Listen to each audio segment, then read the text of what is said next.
다양한 경제 정보가 함께하는 시간 훈훈한 경제입니다. 오늘도 쿠키뉴스 송금종 기자 나와 있습니다. 안녕하세요. 네, 안녕하세요. 쿠키뉴스 송금종입니다. 자, 오늘은 어떤 주제로 얘기 나눠볼까요? 문제의 클럽 버닝썬에서는 현금 결제를 유도하고 현금 영수증은 발행하지 않는 수법으로 대규모 탈세를 한 것으로 드러났습니다. 하루 매출이 수억 원대에 달하지만 매출의 40% 가까이는 세무당국이 흐름을 제대로 파악하기 어려운 현금이나 통장 입금 등이었었던 것으로 확인이 됐는데요. 유흥업소뿐만 아니라 소상공인, 전문직까지 이런 일은 비일비재하죠. 그래서 오늘은 왜 그런 일이 반복되고 있는 건지 살펴봅니다. 네. 물론 모든 자영업자가 그러는 건 아닙니다. 일부에서 벌어지고 있는 일인데요. 간혹 카드 결제를 거부하고 현금 결제를 유도하거나 현금 영수증 발급을 거부하는 경우가 있습니다. 왜 그러는 건지 이유 좀 살펴보고 가도록 하겠습니다. 자, 결제할 때 카드를 거부하는 경우가 있는데 일단 이거는 엄연한 불법인 거죠? 네, 불법입니다. 현행법상 신용카드 가맹점은 거래를 할 때 신용카드 회원을 불리하게 대우하지 못하도록 규정하고 있는데요. 카드 의무수납제라고 해서 신용카드 가맹점이 카드 결제를 거절하거나 카드 회원을 불리하게 대우하지 못하도록 하는 여신전문 금융화법 규정이 있는 겁니다. 결국 가맹점주들이 카드 거부와 카드 차별을 하면 안 된다는 뜻이죠. 네. 그리고 간혹 그 현금이 아닌 카드를 내면 그에 대한 수수료를 소비자가 부담해야 된다면서 그게 일정한 수수료를 좀 부담하도록 하는 경우가 있는데 그건 어떻게 되는 건가요? 네, 가맹점은 자신이 부담해야 할 수수료를 소비자에게 전가해서는 안 됩니다. 만약 위반한 사실이 적발되면 신용카드 회사는 해당 가맹점에 대해 가맹 계약 해지 절차에 들어가게 됩니다. 네. 일단은 카드 가맹점에서 카드 결제를 거부하는 것 자체가 위법 행위입니다. 이것부터 좀 알아두시고요. 자, 그렇다면 만약에 그런 곳에서 카드 결제를 거부했을 때 그러면 어떤 처벌을 받게 되는 겁니까? 네, 앞서 이야기한 것처럼 여신금융업 전문법에 따르면 카드 결제와 현금 결제를 차등 대우하는 것을 금지하고 있습니다. 그래서 신용카드 가맹점은 카드 결제를 거절하거나 카드 회원을 불리하게 대우하면 안 되고 위반할 경우 1년 이하 징역 또는 1,000만 원 이하 벌금에 처할 수 있습니다. 거기에 가산세도 부과된다고요? 네, 국세청은 카드 결제 거부 사실이 확인되면 해당 업체에 경고 조치를 내리고 결제 거부 금액의 5%를 가산세로 부과하는데요. 같은 업체가 2회 이상 적발되면 가산세 5%에 과태료 20%를 추가 부과하도록 하고 있습니다. 네. 하지만 모든 사업자가 이 신용카드 가맹점으로 가입하는 건 아닐 텐데 궁금한 게 가입하지 않을 수도 있는 건지 그것도 궁금하고요. 그리고 가맹점으로 가입하지 않은 곳에서 현금 결제를 강요하는 건 처벌할 수 없는 건지도 궁금하거든요. 네, 그럴 때는 처벌할 수 없습니다. 소득세법에서는 국세청장이 업종과 규모 등을 고려해 신용카드 가맹점으로 가입하도록 지도할 수 있다고 규정하고 있지만 그건 강제 규정이 아닙니다. 그러니 모든 사업자가 신용카드 가맹점으로 가입할 필요는 없는 것인데요. 따라서 신용카드 가맹점이 아닌 곳에서 카드 결제를 거부했다면 불법이 아닌 겁니다. 네. 그 간혹 카드 결제가 안 된다고 하는 일부 세탁소 등이 또 있는데요. 자, 그렇게 카드 가맹점이 아닌 곳에서는 그 현금 결제를 강요해도 이거는 처벌을 받을 수가 없다는 점 말씀을 드리겠습니다. 자, 그리고 카드 결제 거부까지는 아니지만 이게 현금을 결제하도록 또 유도를 하는 경우도 있는데 그건 왜 그러는 걸까요?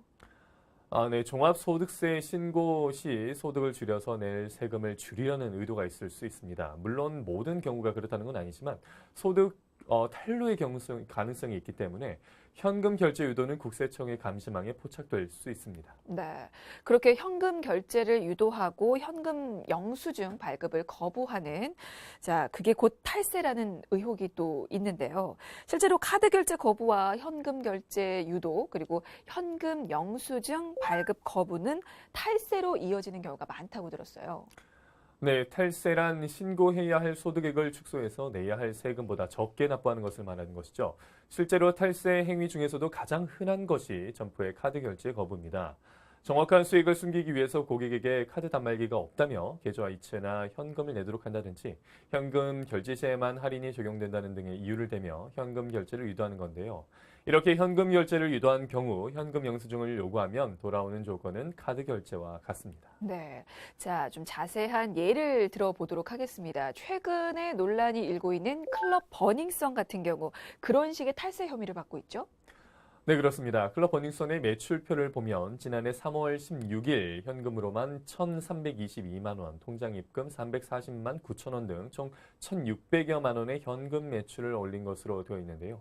그 가운데 현금 영수증 발행 금액은 500만 원이 전부입니다. 또 개업일 이후 5주 동안 거둔 현금 매출 2억 5천만 원 중 현금 영수증이 발행된 걸로 기록된 금액도 전체의 10분의 1인 2,900만 원에 불과했습니다. 그러니 소득을 신고할 때 그만큼을 빼고 신고했다며 탈세가 되는 겁니다. 네. 실제로 어떤 다른 한 클럽의 소유주는 이 비슷한 혐의로 구속이 또 됐었잖아요. 네, 경찰에 따르면 A클럽에서 현금 거래를 주로 하면서 매출을 축소하고 종업원 급여를 부풀려 신고하는 등 수법으로 2014년부터 2017년까지 세금 162억 원을 내지 않은 혐의를 받아 실소유주의 구속이 결정됐습니다. 네. 만약에 이렇게 현금 결제를 유도하면서 현금 영수증 발급을 거부했다는 사실이 국세청에 이게 접수가 되면 그러면 어떤 조치가 이루어집니까? 네, 이런 경우 해당 가맹점에 대한 세무조사가 이루어질 수 있습니다. 자영업자들이 10% 부가가치세를 명목으로 현금과 카드 결제를 달리 안내하는 경우가 종종 있는데 그건 세무조상의 대상이 될 수 있습니다. 세무서에 등록을 한 사업자는 누구나 현금 영수증을 발행할 의무가 있는 건가요? 전부는 아닙니다. 소득세법에 따르면 전년도에 연매출이 2,400만 원 이상인 사업자는 현금 영수증 가맹점으로 가입을 해야 합니다. 네. 연 매출이 2,400만 원 이상이면 현금 영수증 가맹점으로 등록을 해야 하는군요. 자, 그리고 또 현금 영수증을 의무적으로 발행해야 하는 경우가 또 있죠? 네, 현금 영수증 의무 발급 제도가 있는데요. 의무 발급 제도는 의무 발급 업종을 영위하는 사업자가 건당 10만 원 이상의 현금 거래를 하는 경우 거래 상대방인 소비자의 요청과는 관계없이 현금 영수증을 의무적으로 발급해야 하는 제도입니다. 의무 발급 업종은 시행령에 따라 정했는데 2010년 4월 32개 업종을 대상으로 도입된 후 점차 늘어나고 있습니다. 네, 알겠습니다. 자, 10만 원 이상의 현금 거래를 할 때 의무적으로 현금 영수증을 발행해야 하는 업종이 지정이 돼 있는데요. 이게 올해부터는 그 업종이 더 늘어난다고 하던데 이게 어떤 업종이 포함되어 있습니까? 네, 국세청은 골프 연습장 운영업, 악기 소매업, 자전거 및 기타 운송 장비 소매업, 예술품 및 골동품 소매업, 손발톱 관리 미용업 등 5개 업종을 현금 영수증 발행 업종에 추가했다고 밝혔습니다.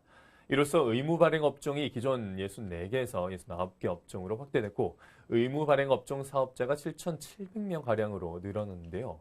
올해 1월 1일부터는 골프 연습장과 네일 아트샵, 악기 소매업 등 5개 업종도 10만 원 이상 현금 거래에 대해서는 현금 영수증을 의무로 발행을 해야 합니다. 네, 이게 의무이기 때문에 소비자가 굳이 원하지 않더라도 현금 영수증은 무조건 발행을 해야 하는 거죠? 네, 해당 업종 사업자는 거래 한 건당 10만 원 이상 현금 거래 시 소비자가 요구하지 않더라도 현금 영수증을 발급을 해야 합니다. 네, 알겠습니다. 자, 이 조건 다시 한번 정리를 좀 해드리겠습니다. 현금 영수증 의무 발급 업종은 지금 현재 총 69개인데요. 건당 현금 거래 금액이 10만 원 이상일 때 소비자의 요구가 굳이 없더라도 현금 영수증을 의무적으로 발급을 해야 합니다. 자, 근데 이제 내년부터는 이게 더 확대가 된다고요? 네, 일단 의료기관 등에 적용됐던 현금 영수증 의무화가 의약품 소매업으로도 확대됩니다. 내년부터 현금 영수증 의무화가 확대되는 업종은 컴퓨터 학원, 기술 및 직업훈련 학원, 그 외의 교육기관, 의약품 및 의료용품 소매업, 가전제품 소매업, 묘지 분양 및 관리업, 특수여객 자동차 운송업 등으로 2020년 1월 이후 거래분부터 적용됩니다. 내년부터는 더 많은 업종이 이 의무화 적용을 받게 되는데 의무 업종이 이게 전체로 확대될 가능성도 있습니까? 최근 더불어민주당 유승희 의원은 현행법령의 의무 발급 업종 지정 규정을 삭제하고 현금 영수증 가맹점으로 가입한 모든 사업자가 10만 원 이상 현금 거래 시 현금 영수증을 의무 발급토록 하는 내용의 소득세법 개정안을 대표 발의했는데요. 그 법이 통과된다면 그렇게 될 것으로 현재 보입니다. 네. 만약에 이 현금 영수증 발급을 의무적으로 해야 하는 업종에서 발급을 하지 않는 뭐 그런 위법 사실이 발견이 되면 그러면 어떤 처벌을 받습니까?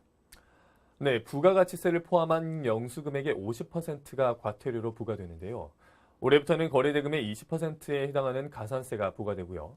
이에 따라 국세청은 현금 영수증을 발급하지 않는 가산세 부과 대상인 거래 금액을 지급 기준으로 해서 포상금을 지급합니다. 가산세 금액을 기준으로 해서 포상금을 지급한다. 포상금을 정하는 그 기준은 어떻게 되는 겁니까?